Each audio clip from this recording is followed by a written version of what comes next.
dalam pengkabulan doa. Di samping makanan halal, minuman halal, pakaian yang halal. Makan, minum halal penting juga. Tapi terlebih dahulu daripada makan, minum, pakaian yang halal itu ialah kesungguhan pada doa. Pengharapan hanya pada Allah, tidak pada orang lain. Cuba tuan-tuan tengok. Saya yakin tuan-tuan makan makanan yang halal, tuan-tuan minum minuman yang halal, berpakaian pakaian yang halal. Tapi oleh kerana tuan-tuan tidak terdesak, itu yang sambil berdoa korek hidung tu, ya tuan-tuan tak desak kan. Jadi tuan-tuan dah cukup bahagian kedua tu. Maksudnya komponen kedua dari hadis itu, iaitu makanan halal, minuman halal, pakaian yang halal itu ada pada tuan-tuan. Tapi kenapa tak dikabulkan juga? Kerana tuan-tuan terlepas komponen yang pertama tu. Komponen yang pertama itu semacam terabai kerana terlepas pandang. Sebenarnya senario itu yang ingin digambarkan oleh Nabi, iaitu senario jauh bermusafir. Tuan-tuan boleh tengok yang kesungguhan orang berdoa, seperti mana tuan-tuan berdoa sekarang dengan tuan-tuan pergi surau dekat Institut Jantung Negara. Cuba tuan-tuan pergi surau IJN, tuan-tuan. Lain orang doa sana, tuan-tuan. Oh, dia nak mati lah. IJN tu kereta banyak lebih banyak dari ambulans. Tuan-tuan akan dapat. Jadi sebab itu kata orang sufi, yang makan minum halal itu tidak dinafikan. Dia perlu untuk pengkabulan doa. Tapi sebelum makan minum pakaian yang halal yang kita duduk faham selalu itu, di mananya pengharapan sepenuhnya pada Allah. Jadi sebab itu, untuk mewujudkan situasi kita tidak mengharap kepada orang lain, kita kena musafir. Sebab itu Nabi ajar kita, bila jumpa dengan orang yang tak bermusafir, kena minta doa dengan dia. Kan kawan kita nak pergi umrah, kawan kita nak pergi mana-mana lah. Sunnah, amalan sunnah Nabi ialah kita doakan kepada orang yang nak bermusafir itu, supaya dia selamat pergi dan selamat pulang, dan tidak tukar agama sepanjang perjalanan itu. Dan semoga Allah berikan kamu perjalanan yang selamat pergi dan pulang, dan kamu kekal sebagai seorang Muslim. Sebab di sepanjang jalan itu macam-macam ujian. Itu kita doa kepada orang yang bermusafir. Tapi kita juga kena minta doa dengan si musafir itu. Sebab orang yang bermusafir, bila dia keluar daripada rumah dia sudah hilang ketergantungannya. Dia hilang bergantung, dia hilang rasa selesa, dia hilang rasa, orang panggil sebut apa, rasa ada tongkat tu. Maka sebab itu kita lihat orang yang bermusafir itu, dia lebih proaktif daripada orang yang bermukim. Dan disebut oleh Imam An-Nawawi rahimahullah, bahawa orang yang bermusafir itu diberi 4 keistimewaan. Pertama, boleh menyapu di atas khuf lebih panjang daripada orang yang bermukim. Orang yang bermukim boleh sapu bila ambil air semaya atas khuf atau stocking itu 1 hari 1 malam. Orang musafir dapat 3 hari 3 malam. Sebab dia susah. As-safar, masyaqqatus safar. Di sepanjang perjalanan itu dia susah. Jadi pertama nak meringankan orang yang susah tadi, maka diberi sapu 3 hari. Yang kedua, dia beri jamak qasar. Yang ketiga, dia tidak diwajibkan berpuasa dalam bulan Ramadan. Dia boleh berbuka. Dan yang keempat, dia tidak perlu sembahyang Jumaat. Jadi agama memberi galakan, ya, memberi insentif kepada orang musafir tadi, kerana dia susah. Dan di antara kesusahan masyaqqatus safar, kesusahan yang ada dalam bermusafir itu ialah hilang tempat bergantung. Jadi apabila orang tak dihilang tempat bergantung, dia nak bergantung mana? Allah lah. Allah lah. Jadi bila orang bermusafir, dia hilang tempat bergantung dan dia bergantung pada Allah, Allah suka. Sebab tak bergantung orang lain lah, bergantung aku ya. Dan Allah kan tak suka syirik. Allah balik tak suka ialah syirik, iaitu doa tapi menggantung dengan benda lain. Jadi Allah kata nak meminta dengan dia, minta dengan dia lah. Nanti kita duduk di rumah kita tak sungguh sangat berdoa sebab kita bergantung dengan rumah kita, kita bergantung dengan anak bini kita, kita bergantung dengan harta kita, kita bergantung dengan kedudukan kita. Maka tu yang sambil doa, sambil korek hidung tu, sebab kita comfort zone. Itulah kan. Itu yang imam kita doa celaka kat Yahudi tak terima-terima tu. Yahudi tembok Palestin ada. Sebab kita doa begitu je lah. Tengok doa masa hari Jumaat tengah hari tadi, sambil doa sambil mamat dia tengah tidur, sebab dia comfort zone lah. Jadi oleh kerana kita comfort zone, doa kita tu gitu je lah. Tapi makanan, minuman semua halal dah, takkan kita makan haram. Jadi sebab tu saya mengatakan hadis itu bila ustaz urai pasal halal haram, dia tertinggal yang bahagian depan, iaitu bahagian pengharapan tu dia tertinggal, dia ulas panjang pasal halal haram. Jadi saya dapati bahawa tuan-tuan halal haram dah selesai, tapi yang bergantung tu kurang. Jadi Allah SWT yang tak suka kepada syirik tadi, bila kita bergantung dengan orang ataupun sesuatu selain pada Allah, maka Allah kata mungkin kat orang yang meminta tu dah bergantung dengan duitmu, buatlah duitmu nak jadi lah. Tapi bila kita musafir, kita dah tak ada tempat lain bergantung. Kita hanya bergantung pada Allah. Allah suka sangat. Maka sebab itu doa orang musafir akan mudah dikabulkan. Kenapa mudah dikabulkan? Sebab masa dia berdoa tu dia tak bergantung dengan orang lain. Tapi bagi orang yang bermungkin, sukar untuk diterima kerana dia masih bergantung dengan perkara-perkara lain. Begitu juga dengan orang yang kena zalim. Orang kena zalim, tuan-tuan, kalau dia berani lawan, dia tak doa, dia bahkan pergi lempang gitu je. Dia bergantung pada berani dia bergantung pada kederak dia bergantung pada apa sajalah yang dia ada. Tapi bila dia angkat tangan, apabila dia rasa dia tak boleh lawan orang yang zalim. Jadi bila dia tak boleh lawan kepada orang yang zalim dia, maka masa itu dia berdoa hanya berharap dan bergantung kepada Allah Subhanahu Wa Taala. Maka sebab itu Allah dengar. Sebab Allah yang tak suka kepada syirik tadi, dia tengok orang tu mari minta dengan aku seorang, maka Allah dengar. Jadi bila Allah dengar, Allah akan kabulkan. Dan itulah yang dimaksudkan dengan hikmah pada malam ini, la ta'addan niyatu himmatika ila ghairihi fal karimu ya la tatakhattahul amr. Malah dalam hikmah itu Tuan Syekh nampaknya lebih keras lagi, bukan sekadar memanjatkan doa ataupun pengharapan kepada orang lain sebelum Allah, malah dia sebut ujung tu amal. Amal tu iaitu harapan pun tak boleh. Harap kena pada Allah, tak boleh pada orang lain, kena Allah juga. Kalau nak harap pada Allah, nak berdoa pada Allah. Itu yang dia mahu. Tapi doa kena beza antara doa dengan usaha yang tepat. Kena beza antara doa dengan usaha. Doa ialah kepercayaan dan dia adalah ibadah. Saya pernah sebut panjang dekat tuan-tuan sebelum ini bahawa saya percaya bahawa rezeki kita tak bertambah. Saya tak tahulah ustaz lain kata macam lain, saya tak bakal. Cuma kalau tuan-tuan tanya saya kata rezeki tak bertambah. Dan saya beri definisi hari itu, rezeki ialah apa yang telah ditakdirkan oleh Allah untuk kita dapat dalam hidup ini. Yang bertambah itu mungkin keberkatan, yang bertambah itu mungkin pemilikan, tapi bukan rezeki. Maksudnya, mungkin kalau saya jadi orang kaya, harta saya bertambah, tapi pertambahan harta itu bukan rezeki saya. Dia hanya tambah milik. Tapi mungkin duit itu bukan saya punya, cuma saya je yang milik.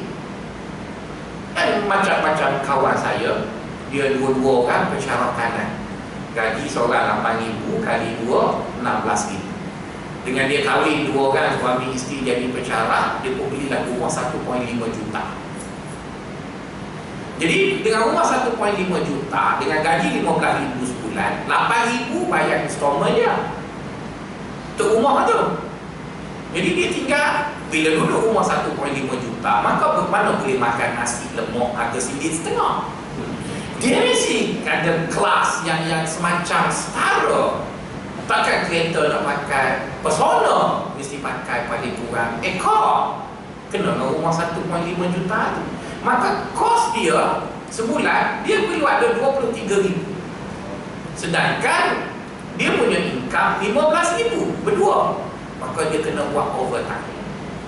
Bila dia buat overtime, rumah tu memang rumah dia, kereta memang kereta dia, tapi rezeki Indo nak duduk kat rumah. Sebab dia turun pagi balik malam. Indo je lah yang duduk kat rumah tu. Rezeki Indo tapi rumah dia. Jadi memang rumah dia, milik dia lah, takaran rumah dia lah. Dekat bank rumah dia lah. Tapi bukan rezeki dia, dia kena tidur kat capat je lah. Dia nak dapat duit 23,000 sebulan. Dia pagi tadi dini kerja, turun pagi balik malam, turun pagi balik malam. Sebab nak dapat kerja macam nak dapat duit. Jadi Indo kat rumah dia tu duduk atas sofa, dia tengok TV, cerita mastika, dia makan makanan dalam peti. Itu rezeki Indo, tapi milik dia. Jadi sebab tu bila saya kata rezeki, saya tak maksudkan duit. Rezeki ialah apa yang kita boleh guna. Jadi bila apa yang kita boleh guna, itu rezeki. Bini saya cantik, tapi mungkin bukan rezeki saya semalam ataupun malam. Tak dapat. Betul kan? Gomo dia, tu rezeki. Kita balik, megok. Kenapa dia bini saya, tapi tak ada rezeki? Tak kena gomo juga. Tak kan, mana boleh. Jadi tak nak sebutnya perempuan. Jadi rezeki itu ialah apa yang kita guna, apa kita dapat. Jadi bila faham begitu, saya percaya dia tak akan bertambah. Dia tak akan bertambah. Tapi yang total rajin kerja, boleh duit banyak, itu pemilikan, itu cerita lain. Jadi itu mungkin boleh bertambah, tapi rezeki tak akan bertambah. Jadi bila begitu, maka saya percaya bahawa doa tak merubah kotak-kotak. Doa tak merubah. Jadi kalau begitu, bapak katanya, apa minta orang apa Ustaz? Dan tak ubah minta orang apa? Saya akan jawab ada dua sebab. Dan jawapan saya berdasarkan kepada apa yang ditulis oleh Ibn Athaillah dalam kitab dia Isqatut Tadbir. Ibn Athaillah ada satu kitab lagi, Husnul Isqatut Tadbir, cerita mengenai kotak-kotak.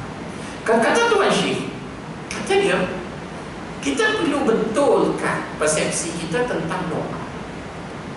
Pertama sekali, kita berdoa bukan kerana nak memandai-mandai. Bukan kita doa supaya Allah Ta'ala tu buat macam kita nak. Ya, siapa kita nak ajar-ajar dia, suruh dia buat macam kita nak? Habis doa buat apa Ustaz? Kita doa sebab doa tu ibadat. Kan ada doa, wajib ibadat. Doa tu ialah mekanisme untuk menzahirkan rasa hamba kita pada Allah. Itu doa. Jadi oleh kerana doa itu yang difahami oleh orang sufi bahawa dia penzahiran kepada rasa hamba kita pada Allah, kita doa. Itu sebab yang pertama.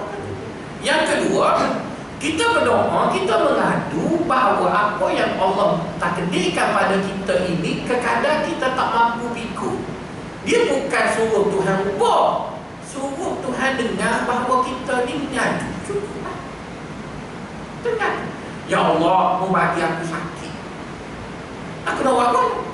Tak kena kata semua-semua oleh Allah. Lu buat apa lagi lah? Kena bagi dia, kena bagi kita sakit. Kita kata apa? Tapi aku ni manusia, bila aku boleh sakit tu sakit sungguh. Nak cerita aku sakit ya. Lepas tu ikut umur apa? Sebab sakit kita tu bukan sebab Allah, sebab kita hak makan tak khabar ingat tu. Macam saya kena kau, bukan sebab salah Allah, salah saya duk rebak kali kepala ikan tu. Macam salah pun kena nak marah Tuhan. Yang makan tak khabar tu apa? Makan sampai kena gaul darah tinggi apa semua tu. Salah pun. Patut nak marah ke dia apa? Jadi kita berdoa hanya sekadar mengadu, ya Allah, mu bagi aku susah. Aku cuba terima susah ni, tapi kadang-kadang tak tertanggung ya Allah. Kita pun ngadu je lah. Kalau boleh ya Allah, sembuhkanlah sakit. Tapi aku tahu tak sampai masa tak sembuh juga. Sebab dia dah tentu dah sampai masa dia sembuh kan. Dia tidak kata tuan-tuan doa ting jadi selalu. Mana ada ting jadi selalu? Sebentar. Masa tahun 2007 tuan-tuan, masa tu hamba tak dapat anak kan. Bukan 2009. Tak dapat. Hamba dapat anak paling akhir nombor 2 tu pada 2003. 2009. Maksudnya 6 tahun hamba tak dapat. Kat kita ni nak anak lah, muka duit ada kan. Rumah hamba buat 4 bilik tu anak, baru 2 orang je ada. 2 bilik lagi tu sawang je. Anak lainnya nak 4 aja lah. Macam lah kita tu Tuhan sangat. Nak 4 aja tak dapat boleh 2 je. Nak kata malah jemaah je sunat, wajib malah lain. Jemaah sunat malah lain wajib. Kerap lah buat. Jadi ada seorang Tan Sri tu mari jumpa saya. Dia kata, Ustaz, saya ni ambil banyak duit untuk anak tunggal saya ni boleh anak. Pak Jerman mana pemani yang berharta selama buang habis doktor sakit kuat yang ada kat sini. Macam-macam Pak Kocok, macam-macam tak jadi-jadi. Ada orang masjid kata jumpa ustaz lah. Kata Nabi, kata saya kalau jadi doa saya, baik saya doa saya dulu sebab apa benar juga. Lepas tu ini datang sini minta tolong, saya doa je lah. Itu mana saya tahu. Jadi bila minta tolong, saya pun doa je lah. Tapi saya sendirinya tak dapat juga. Sendiri tak dapat juga. Jadi saya pun doa lebih kurang. Manu sembahyang doa. Buatlah air sikit lebih. Dia kata Tan Sri ni adalah air sikit. Suruhlah anak minuman adalah tahu jadi. 2 bulan lepas tu yang mari senyum dia macam SpongeBob pakai keliling dia senyum. Dia kata kau mak sungguh Ustaz. Aku sudah kau mana pun dong. Anak saya ngandung dah Ustaz. Ustaz dah dong. Coba sebab saya. Sebab sudah sampai masa anak dia tu ngandung lah. Cuma hak terakhir sekali saya. Tu ya bukan sebab saya, sebab Allah, sebab saya adalah usaha dia untuk anak dia dapat. Kalau sebab saya, apa bini saya tak ada? Sedangkan doa hamba baca ke anak dia tu, doa tu juga baca ke hamba. Apa benda apa tak ada? Kenapa tu saya tak ada? Tapi dia gembira juga, dia bagi cek yang saya pun senyum juga lah. Itu cerita lain lah. Tapi maksudnya bukan sebab saya. Bukan sebab saya. Sebab Allah. Takdirnya sudah ditulis. Sebelum anak dia beranak, dia mari jumpa saya. Takdirnya tulis begitu dah. Jadi apa yang saya nak bangga pun, saya hanya melaksanakan. Dia minta tolong, saya tolonglah. Gitu. Jadi orang gembira lah kita, tapi dalam hati kecilnya sedih lah. Allah tak bagi kat saya. Tapi melalui doa saya bagi kat dia. Kan? Maka sebab tu saya tak boleh nego dengan doa tu. Nego aku bukan saya yang buat, Allah yang buat. Kalau saya buat apa saya tak dapat. Jadi memahami akan realiti tu, saya pun begitulah. Semaya doa berilah ya Allah suria pada aku. Ngadu je lah. Tapi nak tahu dia terima tak tahu. Ngadu. Last kali aku pun teringat. Habis orang dah aku minta doa. Kawan-kawan minta doa. Ustaz yang lebih tinggi dari saya pun saya minta doa.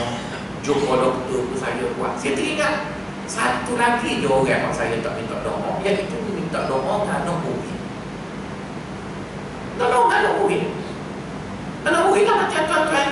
Sebelum pada ni saya tak pandai. Tuan-tuan saya rasa saya lebih tinggi. Makamnya, kononnya lah. Jadi saya tak minta lah dengan tuan-tuan. Saya minta dengan ustaz-ustaz je sebab tuan-tuan ni kononnya banyak dosa. Kononnya begitu. Jadi saya kata, kenapa aku sombong sangat tak minta doa dengan anak murid? Jadi pada tahun 2011, saya mula tukar trek. Iaitu pantang jumpa anak murid nak pergi umrah, minta doa. Nak besar, mau nak pergi umrah, doa kat saya. tolong doa ke ustaz lah, ustaz no duduk sampai di Madinah ke salam ke Nabi, tolonglah. Lama-lama tu tuan-tuan, ada seorang nak murid saya, moci tua dah, umur 87, tua dah, ngaji hikam dah saya. Saya pergi rumah dia, kata moci, ambo tengok moci ni poso so. Tuhan sayang moci, dia perlu nami yo ustaz apa. Nanti di Mekah ni tolonglah doa ke ustaz, sangat sangat. Dia kata saya akan doa ustaz, dan ambo akan cari pisang kembar dekat Mekah. Doa sebab orang tua kata makan pisang kembar boleh anak kembar. Dia kata. Saya kata moci buatlah apa benda pun saya buat, saya terima belakang rasakan tolong tu. Moci tu pergi Mekah. Dia pergi buat umrah dengan anak dia. Dan anak dia balik cerita kat saya, dia kata ustaz minta apa dengan mak saya. Dia sembahyang lama lah ustaz depan aku. Lama dia sembahyang. Kita hak tunggu dia letih dia kata sembahyang. Dia sujud. Lepas tu bila ditanya kata doa kau ustaz. Nak murid saya tu, moci yang saya kata gendok makam tu, dia doa. Dia balik tu apa dia bagi air zam-zam sebotol kat saya. Lepas tu dia panggil jumpa dia pisang kembang pokok. Dia cari sungguh. Dia kata ustaz makan bagi bini ustaz makan. Kita pun makan lah. Anak murid yang buat tu bukan ustaz. 2012 boleh seorang, 2015 seorang lagi tuan-tuan. Tuan-tuan nak kata apa? Maksudnya tuan-tuan, beri tu Allah.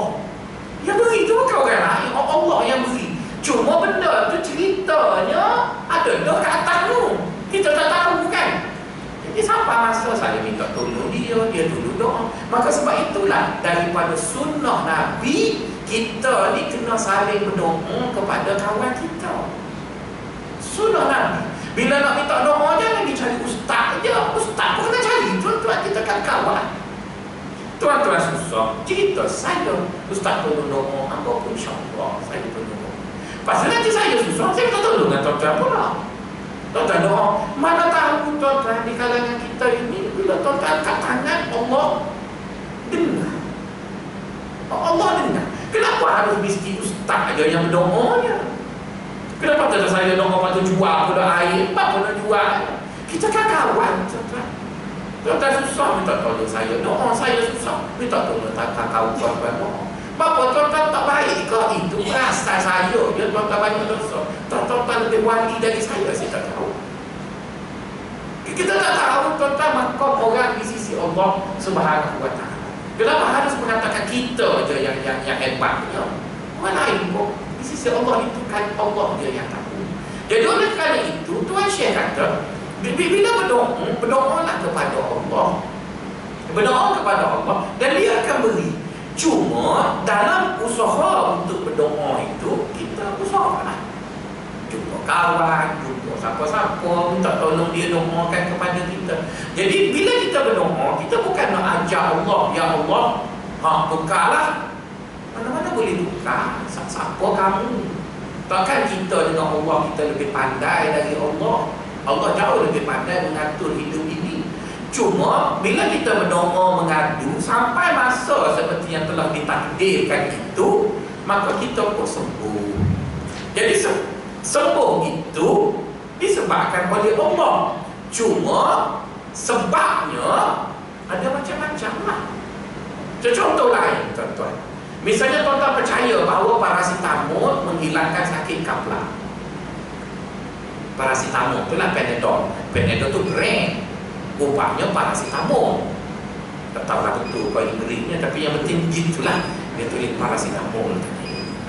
Jadi hubungan di antara hilang sakit kepala dengan paracetamol, dia sakit kepala, sakit kepala dengan paracetamol tu, adakah dia mesti secara klinikalnya ubat ataupun paracetamol itu boleh melegakan sakit kepala secara klinikal? Tapi adakah dia bersifat mistik? Tidak.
Tuan-tuan dan puan, sahabat-sahabat yang dikasihi sekalian.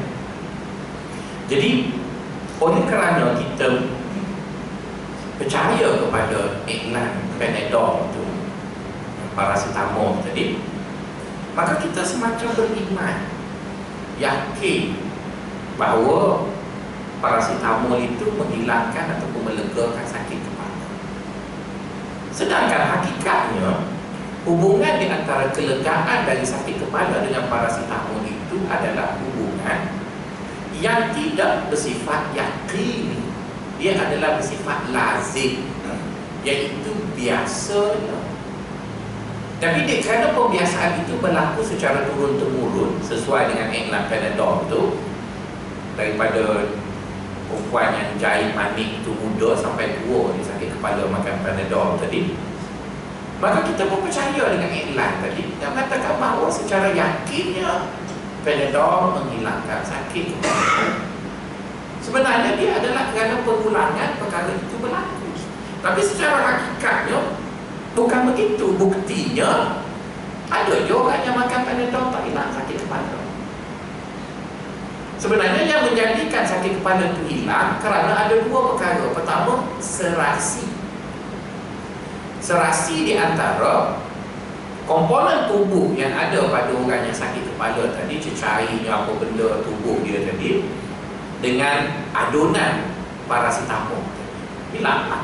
Tapi apabila apa yang ada pada tubuh orang yang makan paracetamol tadi sudah tidak serasi dengan paracetamol, maka tak hilang.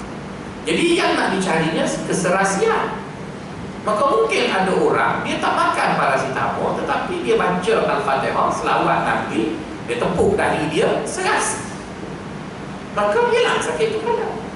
Jadi hilang sakit kepala itu bukan mesti dengan paracetamol, tetapi Allah yang menghilangkan. Tapi Allah dia tak buat secara ting begitu, dia buat dengan sebab.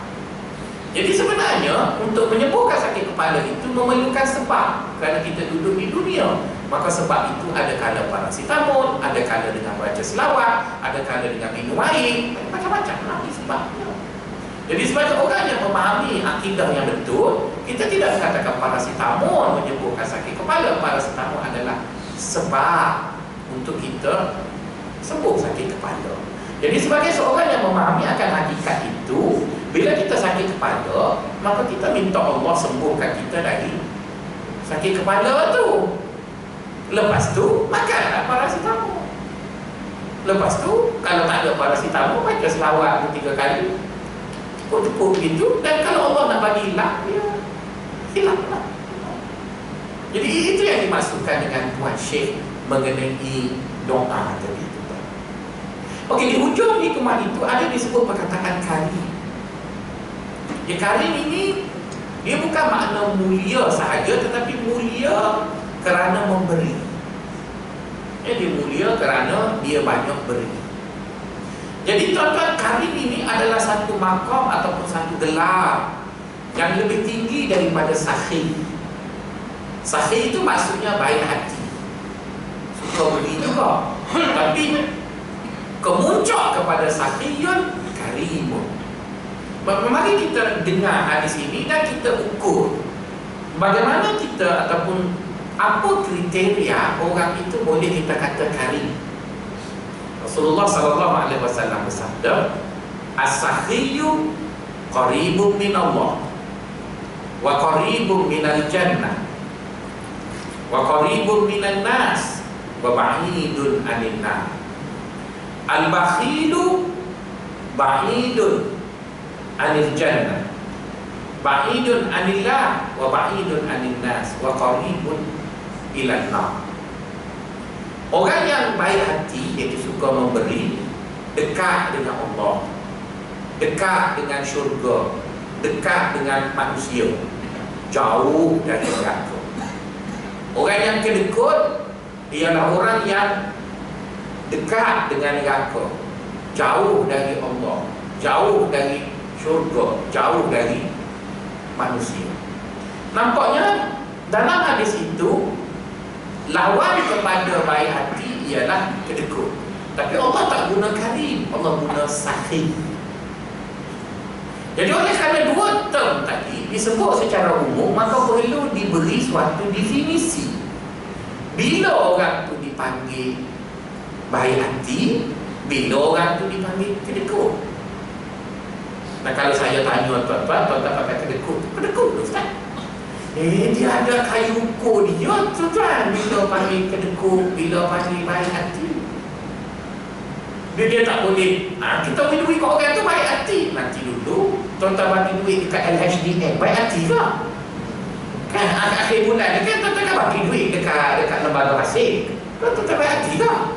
Tak tahulah, takut tuan-tuan bagi dengan ikhlas. Apa tak gaji ikhlas bayar hasil tuan-tuan. betul-betul ikhlas. Dah, tidak kena saman, betul kan? Bayar lah, itu tadi. Dan boleh yakin pegawai di HSBM pun tak ikhlas juga bayar hasil. Dia pun pegawai kerajaan juga. Bayar je lah. Jadi tidak semua kita beri duit kita kat orang tu kita dipanggil baik hati. Kena ada dia punya kayu ukur. Bila dipanggil baik hati, bila dipanggil kedekut. Dia jangan kata tak bagi tu kedekut terus. Jadi ukuran itu perlu tepat supaya term tadi digunakan pada jajaran yang betul. Kenapa kena kata term tu biar ukuran tadi tepat? Sebab ada kala kita perlu kedekut dan ada kala kita perlu beri. Misalnya disebut oleh Imam Al-Mawardi, ada 3 perkara yang baik pada wanita, tidak baik pada lelaki. Antara perkara yang baik pada wanita ialah kedekut. Macam mana pula? Sedangkan hadis tersebut kedekut itu dekat dengan neraka. Dan kenapa dianjurkan orang wanita pula kena kedekut? Jadi perkataan itu dia sering mengelirukan sebab dia diguna pada tempat yang berbeza. Jadi untuk itu perlu diberi satu garis, di mana garis itu menjadi pengukur bila kedekut itu baik, bila kedekut itu tak baik. Bila baik hati itu baik, bila baik hati itu tak baik. Misalnya kalau tuan-tuan hanya faham berdasarkan hadis tadi, orang yang suka beri dia akan masuk syurga, itulah yang panggil orang pakat menipu kita minta derma tu. Sebab kita hanya reti beri je. Adakah semua beri itu baik? Tak baik juga. Ada hadis lain yang menyebut di mana Nabi melarang kita memberi seperti Adi bin Hatim. Di zaman Arab Jahiliyah dulu ada seorang orang kaya tolong. Dia beri harta dia kat orang sampai dia kena minta sedekah. Dia beri habis harta dia, akhirnya dia tak ada apa. Lepas tu nak makan minta dengan orang. Maka menjadilah satu keumpamaan, jangan terlalu baik macam Adi. Jadi bermaksud beri tu ada masa tak baik juga beri. Macam kita duduk di masjid kita kan tuan-tuan. Cuba bayangkan tuan-tuan semua menderma pada orang minta sedekah. Tuan Nazim marah juga. Betul Tuan Nazim kata nak minta sedekah, mana surat jais. Bukan kita tak nak bagi derma, sebab kalau kita beri semua pada orang yang datang, habis orang tu tunggu muka pintu masjid. Jadi bermaksud ada kala beri itu tak baik, ada kala kedekut itu baik. Tapi berdasarkan kepada hadis itu, memanglah dia sebut orang yang kedekut itu jauh dari Allah, jauh dari syurga, jauh dari manusia, dekat dengan neraka. Tapi hadis itu tak boleh dilihat secara literalnya. Bisa ada pengukur bila kedekut baik, bila kedekut tak baik, bila sahih baik, bila sahih baik tadi. Tapi semestinya Al-Karim itu lebih tinggi, lebih mulia daripada sahih tadi. Jadi tuan-tuan, kayu ukur yang mudah kita bina apabila ingin mengukur sesuatu perkara, kita cari dia punya lawan. Dan kita cari dia punya lawan. Jadi kita nak tahu sahih itu apa, kita letak sahih iaitu baik hati itu di tengah. Kita letak di sebelah kiri iaitu tak beri, nama dia bakhil. Kan tak beri, nama dia bakhil. Kemudian kita cari yang di sebelah kanannya juga, iaitu beri banyak sangat, dia panggil membazir. Kan beri banyak sangat, nama dia membazir. Tak beri langsung, nama dia bakhil. Beri yang baik, nama dia sakhih. Okey, tuan-tuan nampak macam orang hijau pandai. Saya nak beri satu je definisi, saya minta tuan-tuan definisi 2 lagi. Boleh? Okey, kita test tuan-tuan. Tuan-tuan, dulu saya jarang test orang sebab saya agak ngangguk tu faham. Tapi akhir ni nampak ngangguk-ngangguk patut tanya tak faham. Jadi kena test lah tuan-tuan. Saya bagi dia punya dengan baik-baik dia punya definisi sahih. Definisi sahih yang disebut oleh Imam Al-Mawardi dalam kitab Adabud Dunya wad Din ialah memberi pada kadar perlu pada orang yang memerlukan ketika mana dia memerlukan. Saya ulang sekali lagi. Memberi pada kadar perlu pada orang yang perlu di masa yang perlu, itu dia panggil sakhiyun, baik hati. Itu beri apa yang diperlukan oleh orang yang meminta, di mana pemberian itu pada orang yang perlu di masa yang perlu. Jadi bakhil gak boleh bakhil.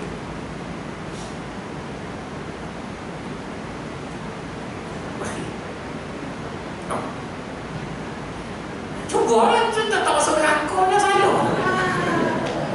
Sebab kalau tuan tak cuba, tuan tak kembali. Bakhil tak bakhil, gak boleh bakhil. Untuk aku tak tahu. Itu masalahnya tuan. Itu masalah mengaji di masjid tuan. Iaitu pandai sebut terminologi tapi tak erti nak ukur. Lepas tu kita duk ukur pakai jekah, tak muka orang, jekah gitu. Itu yang jadi balong tu. Jadi ialah tuan-tuan kontrol macu kan. Biar tuan-tuan tak payah jawab lah. Apa tu saya jawab. Sebab nak semuanya isyak dia. Tunggu tuan-tuan bila tuan-tuan dia panggil. Kita sebut sahih iaitu baik hati ialah beri perkara pada kadar perlu pada orang yang memerlukan di masa yang dia perlu. Jadi bermaksud kita beri pada kadar lebih itu tak betul lah. Kita beri kadar yang dia perlu lah. Jadi kadar perlu. Lepas tu apa yang kita beri tadi jangan diberi pada orang yang tak perlu pula, pada orang yang perlu. Bukan pada masa yang dia tak perlu, pada masa yang dia perlu. Maka itu dipanggil baik hati. Okey, bakhil ialah tidak beri apa yang diperlukan. Tapi kalau tidak beri apa yang dia tak perlu, itu tak bakhil. Kan? Itu tidak bakhil. Bini saya nak kereta Mercedes, saya tak beri. Saya tak bakhil. Sebab dia tak perlu Mercedes, dia perlu kereta start hidup, brake berhenti. Saya bagilah kereta start hidup, brake berhenti. Dia tak perlu Mercedes, tapi dia perlu kereta. Maka saya beri kereta. Jadi ikut definisi dia, bakhil. Bukan bakhil. Awak perlu, saya beri. Tapi tak perlu Mercedes. Sebab kalau saya beri Mercedes, dia nak back tangan setara Mercedes, kasukan. Oh, sakit jiwa lah, setara. Tapi dia perlu sebuah kereta yang ada airbag, ada ABS, ada apa panggil central lock, ada lah. Tapi bukan Mercedes lah. Nissan Serena, cukup.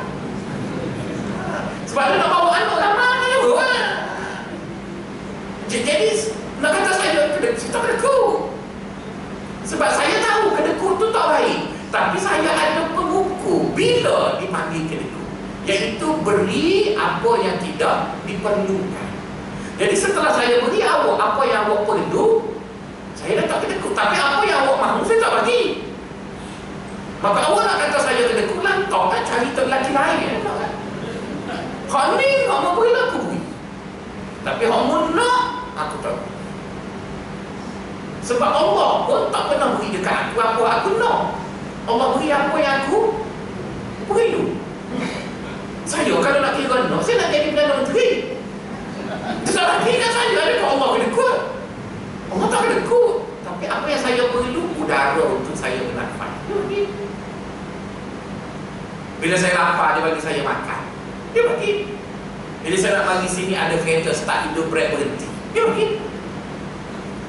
Tapi kalau nak kira saya nak battery. Saya nak, bila tak bagi. Adakah Allah kedekut? Allah tak kedekut. Sebab dia dah beri apa yang diperlukan. Jadi memberi pada apa yang diperlukan, pada masa yang diperlukan, pada keadaan yang diperlukan, maka itu sakhiyun, baik hati.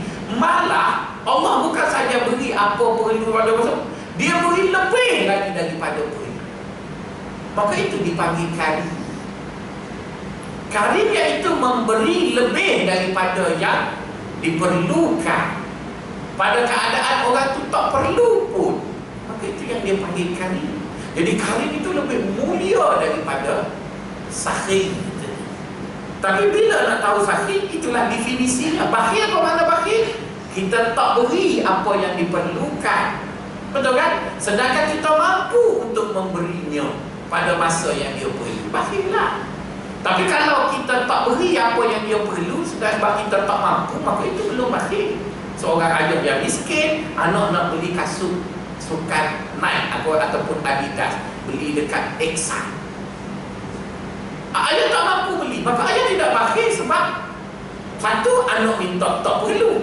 Yang kedua, ayah juga tidak mampu. Tapi dilihat kepada tak beri itu nampak macam bakhil lah kan. Tapi orang tak kata bakhil si ayah tu, sebab tak mampu dan tak perlu. Tapi ayah mampu untuk bayar yuran, ayah beli rokok. Ayah mampu. Memanglah ayah tu tak kaya, tapi dia beli rokok dulu. Dia tak bayar yuran sekolah anak, sebab yuran sekolah itu perlu. Hisap rokok tak perlu, maka ayah bakhil lah. Kenapa ayah bakhil? Bapa ayah sama sedar diri je lah, dia tak ada penting kan. Jadi sebab itu dalam agama kita, orang miskin sombong Tuhan benci. Dan apa tanda miskin sombong? Iaitu berbelanja pada benda yang tak perlu. Dah tahu awak miskin, isap rokok apa? Kalau orang kaya isap rokok, saya tak kisah sebab dia banyak lagi. Lepas dia isap rokok tu, duit dia bertambung kan? Tak apa. Ini duit tu yang ada. Isap rokok, langgan Astro 150 lah sebulan, itu semua miskin sombong belanja tu. Tapi kalau kamu buat benda perlu, itu tidak jadi. Okey, bila pula dipanggil membazir? Membazir ialah berbelanja pada benda yang tak perlu sedangkan kita tidak mampu.